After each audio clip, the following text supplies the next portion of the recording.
Olá, torcedor santista, aqui é o canal Direto da Vila com as principais notícias do nosso querido Peixão. Mas antes de ficar por dentro de tudo, não esqueça de se inscrever no canal, deixar seu like e clicar no sininho de notificações. Vamos às principais notícias desta segunda-feira, dia 11 de setembro. Primeira notícia. A Confederação Brasileira de Futebol anunciou hoje o cancelamento do segundo jogo amistoso da seleção sub-23 contra o Marrocos, que estava programado para ocorrer amanhã no país africano. Os amistosos foram marcados como preparação para o torneio pré-olímpico, que irá definir os classificados para as Olimpíadas de Paris em 2024. Essa decisão foi tomada devido a um terremoto devastador que atingiu o Marrocos na última sexta-feira, resultando na trágica perda de mais de 2.000 vidas. Inicialmente, as duas entidades discutiram a possibilidade de realizar o segundo amistoso sem espectadores, mas chegaram à conclusão de que seria inapropriado dada a situação. No primeiro jogo, o Marrocos havia vencido o Brasil por 1-0. Com o cancelamento do amistoso, o atacante Marcos Leonardo deverá retornar ao Santos antes do planejado. Originalmente estava previsto que ele iria se juntar à equipe no treinamento da próxima quarta-feira, dia 13 de setembro, um dia antes do confronto contra o Cruzeiro na Vila Belmiro. Agora, o mais provável é que Marcos Leonardo já participe do treinamento desta terça-feira no Center Rei Pelé, assim ficando apto para enfrentar o Cruzeiro. Segunda notícia, Maxi Silveira foi apresentado oficialmente pelo Santos e garante total comprometimento com a equipe. Nesta segunda-feira, o Santos apresentou seu mais recente reforço, o atacante Maximiliano Silveira.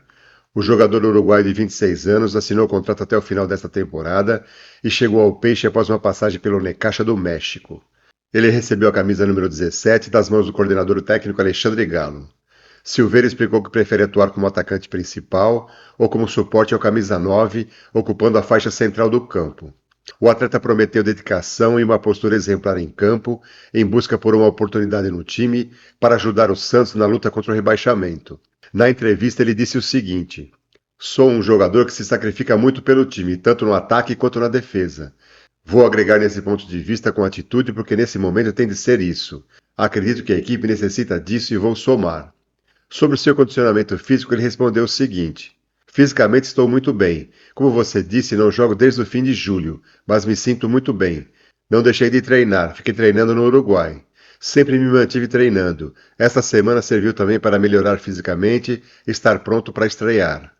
Questionado sobre seu fraco desempenho no México, ele deu a seguinte justificativa: "Não fui bem no México, não fiz muitos gols, mas cheguei do Uruguai sendo artilheiro jogando pelo meio. No México, cheguei a jogar de volante ou como ponta.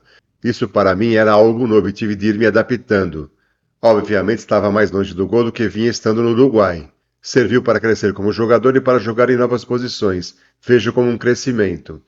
Quanto à briga pela posição, ele comentou o seguinte: "Quando cheguei estava ciente da competição no ataque, com jogadores como Marcos Leonardo e Furque, e agora com o Morelos.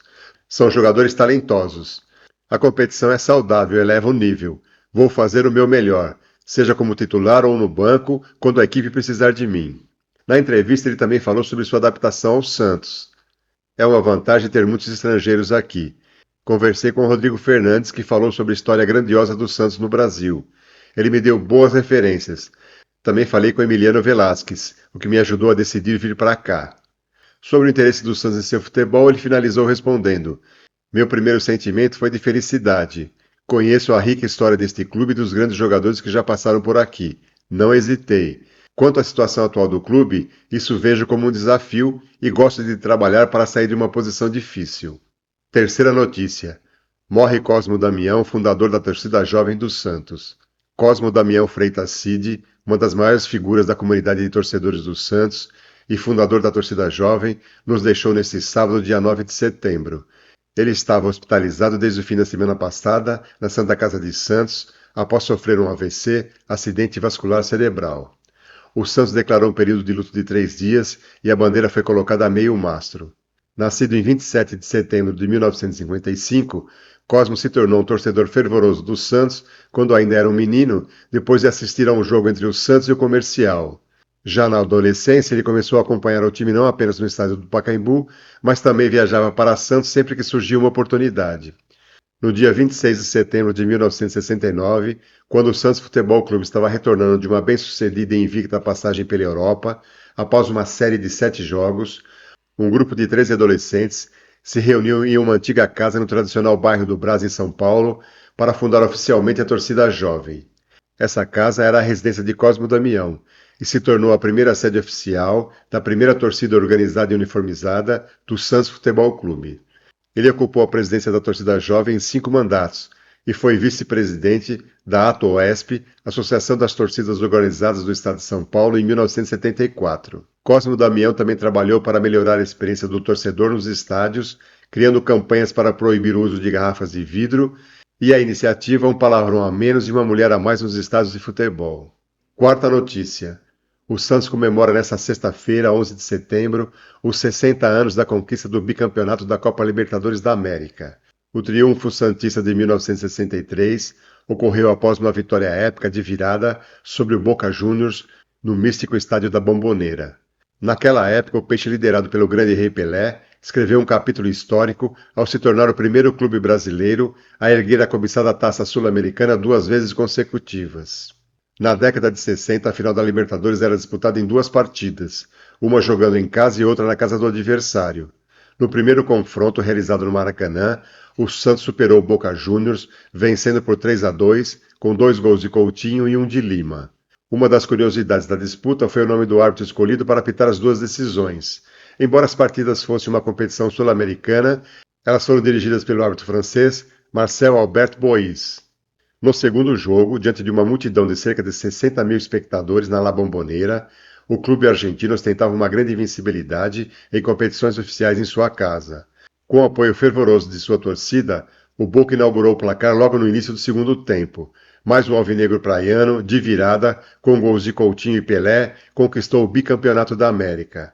O Santos entrou em campo nessa conquista lendária com a seguinte equipe: Gilmar, Dalmo, Mauro Ramos, Calvé e Geraldino, Zito e Lima, Dorval, Coutinho, Pelé e Pepe. Um dos principais personagens dessa grande conquista foi o ponta esquerda Pepe. Ele relembrou o feito da seguinte forma: essa foi uma das maiores vitórias de minha carreira. Precisa ser macho para ganhar do Boca Juniors lá dentro, tanto que pouca gente consegue. O Santos era definitivamente um time valente, e só não teve um desempenho melhor na Libertadores porque os diretores da época resolveram tirar o clube da competição e levar o time para excursões na Europa, onde faturava mais dinheiro. Hoje, ao invés de ter 2 estrelas, poderia ter 4 ou 5 estrelas de campeão da Libertadores na sua camisa. O clube arrecadou muito dinheiro, mas não sei se valeu a pena. Quinta notícia. A novela acabou. Roberto Pereira é anunciado oficialmente pela Udinese da Itália. Nem Santos, Palmeiras ou Botafogo. O meia argentino voltou mesmo e foi para sua antiga equipe. A Udinese anunciou nesta tarde que o meia-campista Roberto Pereira renovou seu contrato por mais uma temporada e vai defender o clube italiano até 30 de junho de 2024, pondo um ponto final a uma novela que vinha se arrastando por mais de 4 meses. O coordenador técnico do clube, Alexandre Galo, chegou a ir pessoalmente tentar convencer o jogador a atuar pelo Peixe.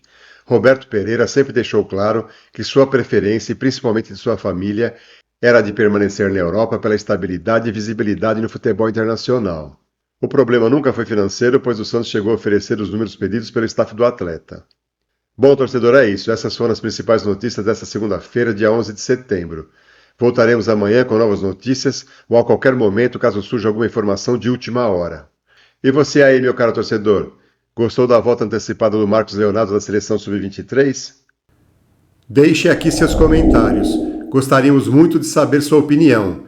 E lembre-se, para continuar recebendo notícias verdadeiras e confiáveis do nosso querido Peixão, não esqueça de se inscrever no canal, é de graça, não custa nada, deixar seu like e clicar no sininho de notificações. Um grande abraço a todos!